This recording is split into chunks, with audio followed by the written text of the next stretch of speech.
Big news, Padres fans. Opening day roster spots for 2025 are starting to get announced. Bench players being named as we speak. Yuli Gurriel is on the opening day roster. I think that this is a pretty big wasted spot, but I could be wrong. Hear me out on everything. We will talk about what Yuli Gurriel making the San Diego Padres means for you as a Padres fans. What's going on, everybody? I'm Christian Pedersen, back with another episode of Padres Digest. We are just a few days away now from the start of the 2025 MLB regular season, and that means that what ifs, shoulds, and ands or could be's are starting to become much more concrete. The opening day roster is starting to be announced. The last couple of bench spots are finally getting appointed by Mike Shildt and or AJ and or whoever you think really actually controls all this. Names are coming out. We've got other videos on that, so I got to ask you to please hit subscribe. You guys are doing great at that. We do appreciate all the new viewers, and we love you all, but we are trying to build a Padres community to just kind of emotionally just sort of, we'll ride shotgun together, and it will take our emotions and channel it into something productive about this team, because there are good things happening, and I think there are bad things happening, and I think Gurriel could be one of the negatives. Not a negative, it's kind of a wasted space. So we got other videos, though, on the different bench spots being announced, so hit that subscribe button. All right, let's get to Gurriel.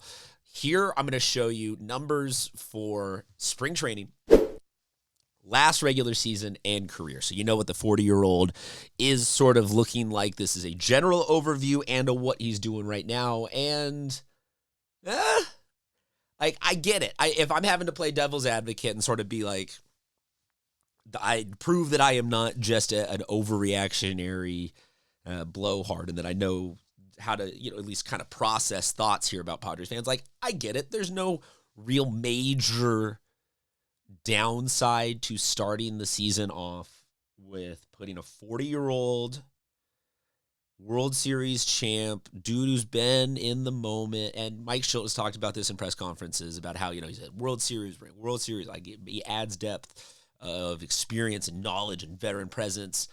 Okay, great, cool. Maybe you think that it's going to be, if he's got anything left in the tank, it's going to exist earlier on in the season than it will later in the season. I can show you again that home run swing here that he takes.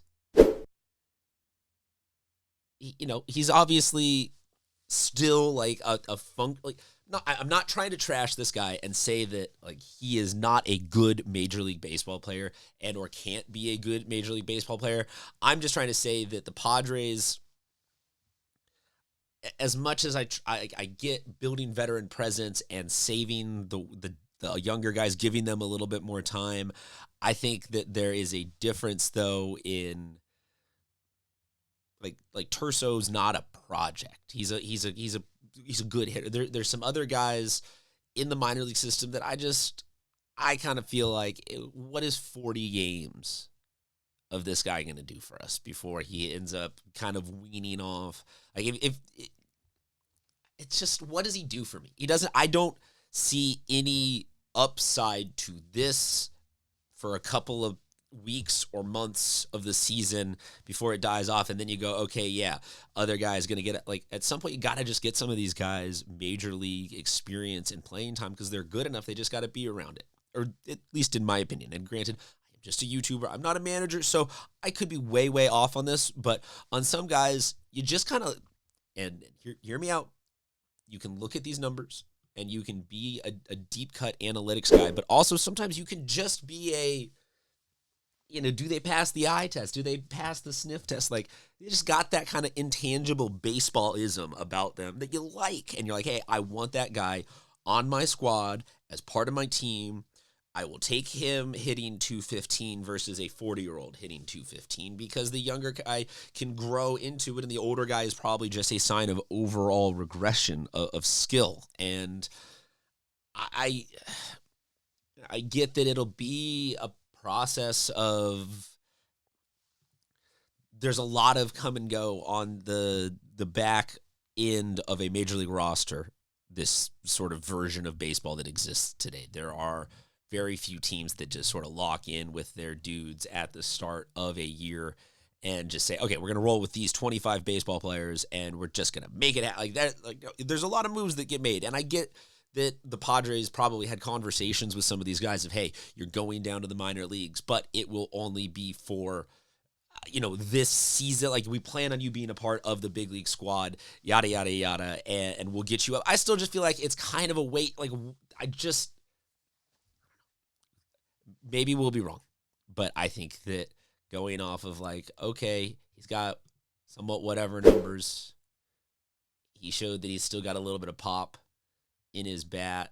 Like, let's just do it, man. Let's roll out the veteran, and he'll give us some hit. I don't know.